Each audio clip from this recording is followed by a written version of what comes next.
All right, guys, it's time. We're moving over to the defense. We've talked through the offense as much as I can. I've said everything I want to say about how I think this team should address the offseason on offense.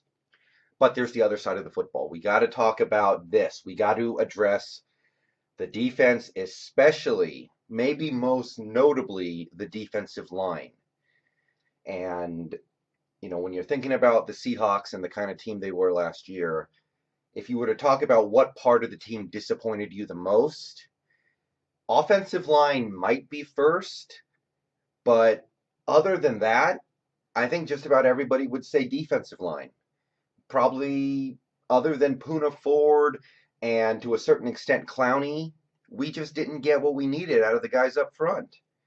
We saw some encouraging signs from guys like Rasheem Green, maybe, but it was bad for a lot of the season.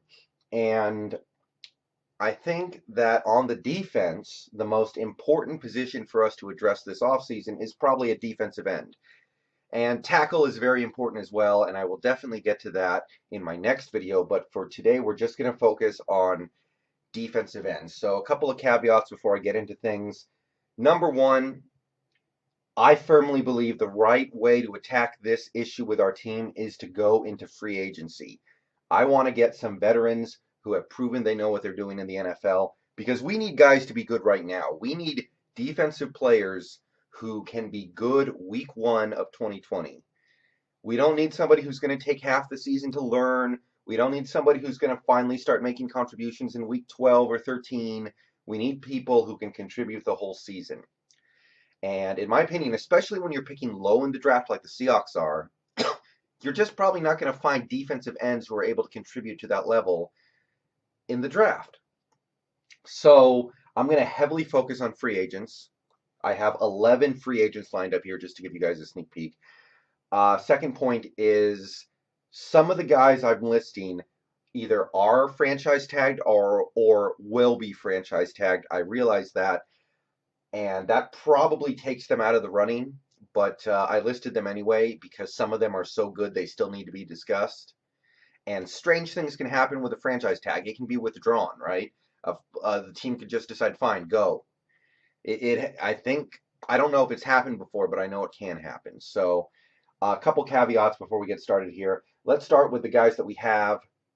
Obviously, the three guys who matter who are under contract are Rasheem Green, who developed pretty well last year, Shaquem Griffin, who seems like he can be a good rotational piece, and LJ Collier, who should be able to give us a little something in his sophomore year, but we don't really know if it's going to be anything special. So, first free agent, this is probably the biggest name. This is probably the biggest name in all of free agency this offseason. Certainly the biggest free agent we have. Clowney, market calculators, market projectors, guys who are really good at this, think he is in line for a 6-year, $120.3 million extension. So that would be about $20 million a year, slightly more than $20 million a year. Last year, he had 31 tackles, 3.5 sacks, and was involved in 5 total turnovers. I think he forced 4 fumbles and had an interception. So that's how I'm doing the stats here. Tackles, sacks, turnovers. He did not play the whole season. He played part of the season injured. Otherwise, those numbers would probably be a lot better. But it's not really the kind of production you want from somebody who you're going to give $120 million to. He will be 27 next year. So keep that in mind. The next two names, I don't think they matter. Free agent Brandon Jackson, defensive end who played a few hundred snaps for us last year, maybe like 300 or something. He's going to be cheap. Nobody really cares about Brandon Jackson. 1 year, $900,000 would probably be what it would take to retain him. Last year on his limited snaps, he had 20 tackles, 2 sacks, and no turnovers. He's going to be 27. I'm pretty ambivalent here.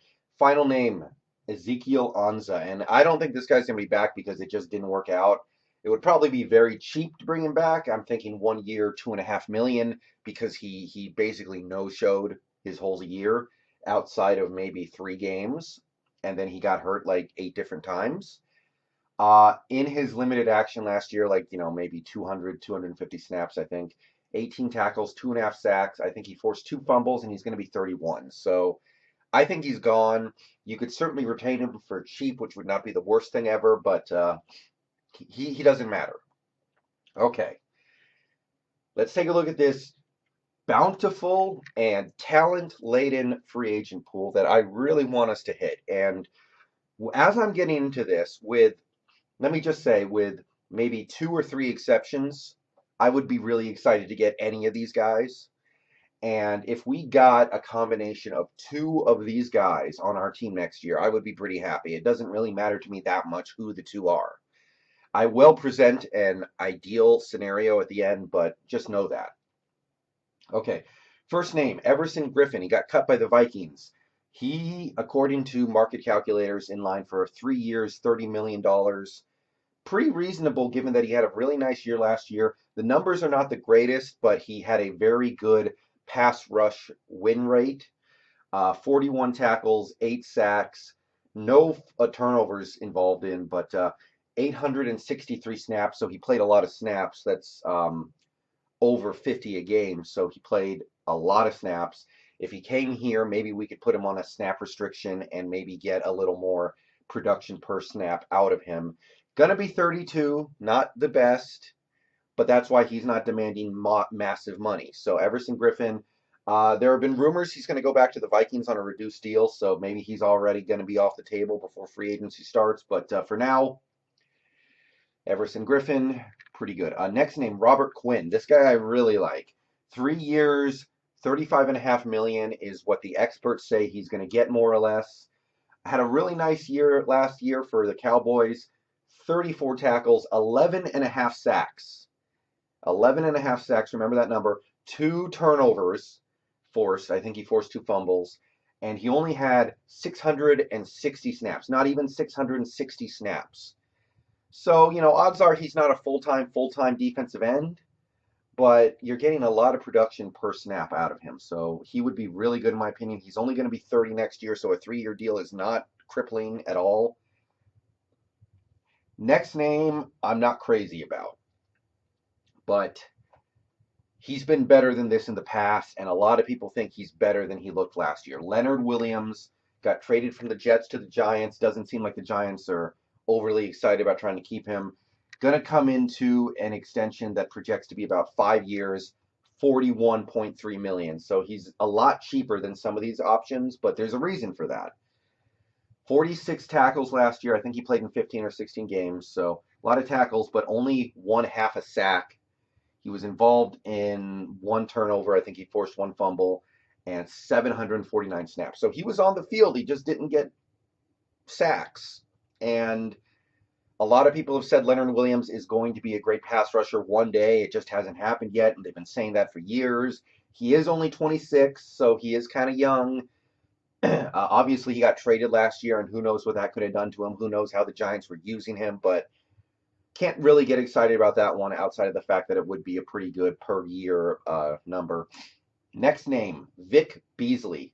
This is another guy, kind of the same boat. I'm not really excited about this guy, but it's a little more palatable because, like I said, experts of salary cap math projected he's going to be in line for about a 3-year, $22 million deal, which is very reasonable, easy to get out of, easily to absorb. We can easily absorb this kind of contract and still get other pieces that we need. Last year, 42 tackles, 8 sacks, and 2 turnovers, which is not awful. I don't feel like this guy is a dominant pass rusher, though, just in terms of his abilities. But his production last year was decent. 774 snaps, so he played a lot of snaps. He was on the field a lot. Only going to be 28 this year. He might not be bad as long as you get a couple other guys on top of him. If you let him rotate off the bench, this might not be so bad. But I'm not crazy about him. Next name I'm not crazy about, Eric Armstead of the 49ers, in line for about 4 years, 50 million. And the issue with Eric Armstead, the only issue is he was not anything special before this season, or last season now, I guess. Last season, he finally had his breakout year, had, 54 tackles, 10 sacks, 2 forced fumbles, 788 snaps, so he played a lot of snaps. Going to be 26 next year.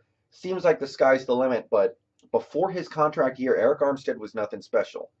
And he played on a defense with a lot of talent around him. Both Solomon Thomas. I know Solomon Thomas is not that good, but he's, still a very talented player. Guys like Richard Sherman, the linebackers that the 49ers have. The 49ers might have the most talent on their defense. So Armstead, I don't know. He really might just be a contract year guy. I'm not crazy about bringing him in. All right, next name is a guy that I am crazy about, but he's probably off the table. Chris Jones of the Kansas City Chiefs, Super Bowl champion. We saw how disruptive he was in that Super Bowl, knocked down like 3 passes, and I think he had a hit on Garoppolo that forced an interception. Probably the biggest free agent grab after Clowney. I think he's better than Clowney. I think the world of Chris Jones. 5 years, $96.5 million for him probably. Probably worth every penny too because he's really good. Last year, not even his best year, 36 tackles, 9 sacks, 1 forced fumble, only played 656 snaps. So I've seen this guy be better than he was last year. So I think Chris Jones is a monster. Only going to be 26 next year. He might be one of the best defensive players in the league, but it seems like the Chiefs are going to keep him one way or the other. They've franchise tagged him. They're going to try to extend him, I'm sure. I don't know if they're going to, but it feels like he's not on the table for this year. Next name, kind of the same deal with this guy, Yannick Nekakue. I tried, guys. I tried. He's kind of in the same boat as Chris Jones. He's going to be franchise tagged. I don't think he has been officially yet, but the Jacksonville Jaguars have said they're going to franchise tag Yannick. And as for a full contract, if you were to somehow get him in free agency, if he somehow became a free agent, you're looking at about 5 years and $86 million. Again, he's probably worth it. 41 tackles, 8 sacks, 5 forced turnovers last year, 803 snaps. So he gave you everything. He's a stellar player. Only going to be 25 this year. Has room to improve even. Doesn't seem like he's going to be an option, though. Seems like Jacksonville is dead set on keeping him. Okay, next name. This guy is a guy I've been talking about a lot the last few years. Dante Fowler Jr. of the Rams. I am a little cautious for a couple reasons. One, he played outside linebacker last year, not defensive end, and we would need him to play defensive end. Number two, he really wasn't that great until this most recent season, which was his contract year for the Rams. So he might be another Eric Armstead. But Fowler, 4 years, $60 million is my projection. So you're paying a little bit more than you would for Armstead, but it's kind of the same thing. But I like Fowler a lot better than Armstead. I think Fowler is really talented. I think he just needed a good defensive coordinator to bring it out, which, we don't exactly have that around here. But I think Fowler is really good. 58 tackles and 11.5 sacks and 2 forced turnovers last year on almost 900 snaps. So he played a lot. And obviously he was playing at a different position, so I can't be positive that his talents would translate over to defensive end, but I do think he's a really good pass rusher, and he's only going to be 26 next year. All right, next name, probably also going to be franchise tagged, but he's obviously talented. Shaquille Barrett of the Buccaneers, in line for a 4-year, $63.1 million extension, so a little more pricey than even Dante Fowler because of the season he had.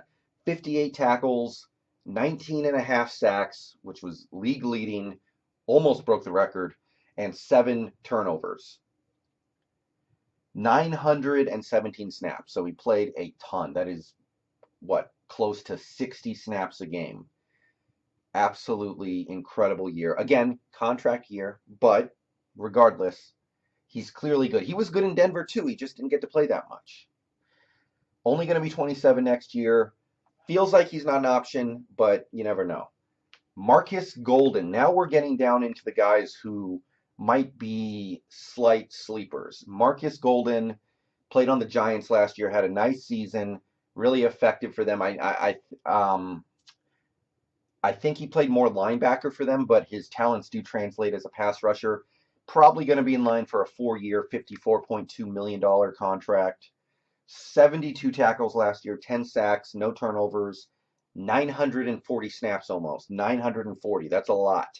Almost 1,000 snaps as a pass rusher. I mean, he's not pass rushing every snap, but yeah. Going to be 29 next year, so age is becoming a little bit of a concern, but it's not prohibitive yet.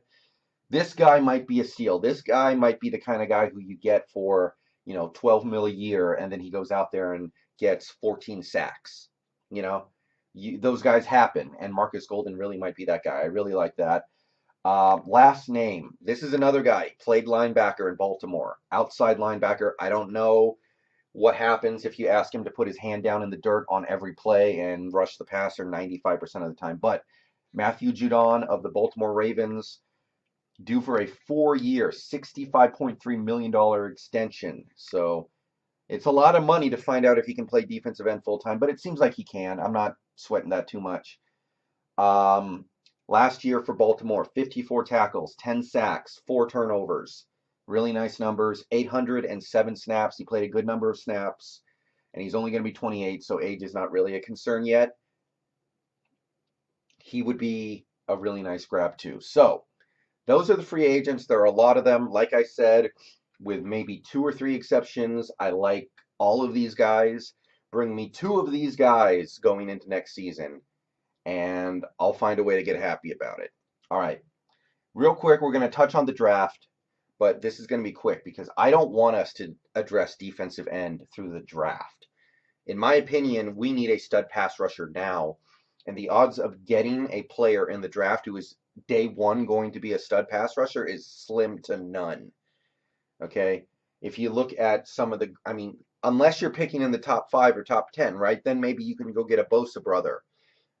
Obviously Bosa had an incredible season for the Niners last year, but we can't get this draft's equivalent of a Bosa. So the options are, and again, I'm not in love with any of this, but Yetur Gross-Matos is probably the best one. He's from Penn State. He's considered to be the best defensive end in this draft after Chase Young. Some people would say the next guy I'm going to talk about is better, but mostly I'm seeing people saying that Gross-Matos is going to be the best defensive end in this draft after Young. Penn State, he's 6'5", 265, 4.73 40 times, so good size, good speed. Nothing to complain about there. Last year for Penn State, he had 40 tackles and 9.5 sacks, so very nice numbers. He can rush the passer, good against the run, just a good all-around player, no turnovers forced.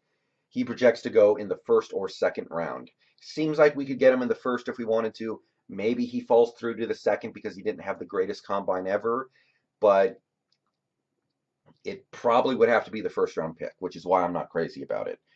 Okay, next name is AJ Epinenza. He's the other guy who is competing for the status of being the second best defensive end in this draft. He's from Iowa.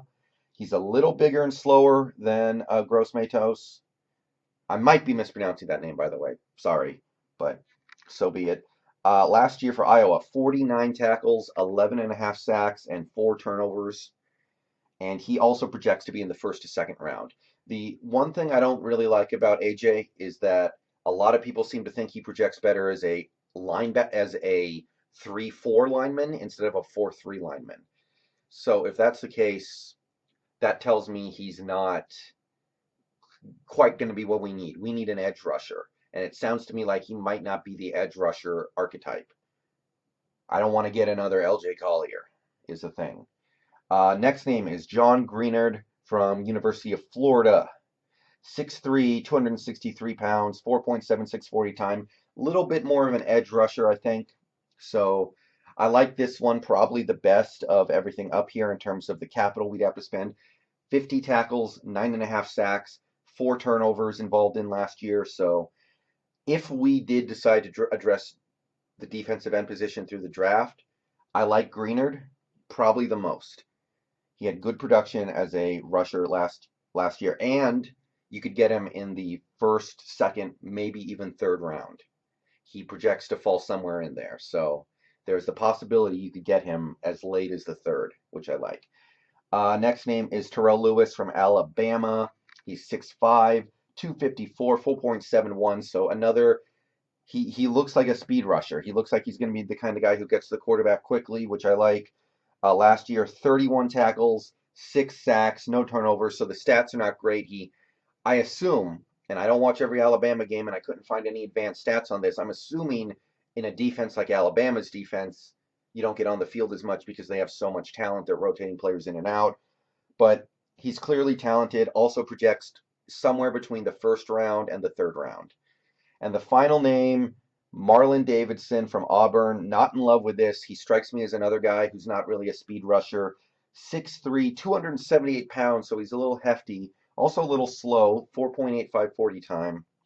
But production last year at Auburn was nice. 49 tackles, 7.5 sacks, 2 turnovers, and again, first through the third. I just don't see any of these guys being studs year one, and that's what we need right now. We don't need somebody who's going to be a stud in 2021 or 2022. But that's it, guys. That's what I'm seeing for this defensive end thing. That's kind of what I like. There are probably a couple names that I left out here. You guys can bring them up if you want to. Look, if you guys have sleepers for defensive end, like somebody who might fall to the 6th round or 5th round who's a good defensive end, by all means shout him out and I'll be happy to take him, but I refuse to believe that there's any possibility that we could draft a defensive end in the 5th round and have him immediately be a pass rushing stud for us. That doesn't happen very much, you know? So my ideal would be, I think my favorite scenario after really thinking about it is I would sign Robert Quinn and then I would sign Marcus Golden. And those would be the 2 guys I put on edge for us. And I feel like that would leave our flexibility open. I feel like that would reduce the risk we have of spending a bunch of money on a player who maybe can't do what we need him to do. Age is not a huge concern with those 2 guys. It's a little bit of one, but not a big one. We're not breaking the bank, like I said. It's going to be pricey, but it's not going to be super expensive. And I think both those guys are really, really good. There have been, I know I've been saying Dante Fowler Jr. all year. There have been a couple of warning signs with him that have put me off him a little bit. But I would really like Dante Fowler Jr. as well. He could definitely replace either of those 2 guys, and I'm happy. Like I said, guys, this is a buffet. There are only a couple options here that I don't like. So anyway, I would bring in my ideal scenario, I would bring in Robert Quinn, bring in Marcus Golden. I think both those 2 guys are really good. And then I would probably re-sign Brandon Jackson just because. Like, it doesn't really matter, but we need somebody. We need guys who can take snaps because Quinn and Golden will benefit tremendously from not having to play 55 to 60 snaps a game. All right, that's my video. What do you guys think? Do you guys have any names that you like? Do you guys like any of these guys more than the other? Do you guys maybe want to break the bank for somebody like a Yannick or Chris Jones or even Matthew Judon? I'm open to it. I'm open to a lot. I'm going to stream later today, I think. Look out for me tonight. Go Hawks, and defensive tackle video coming up next.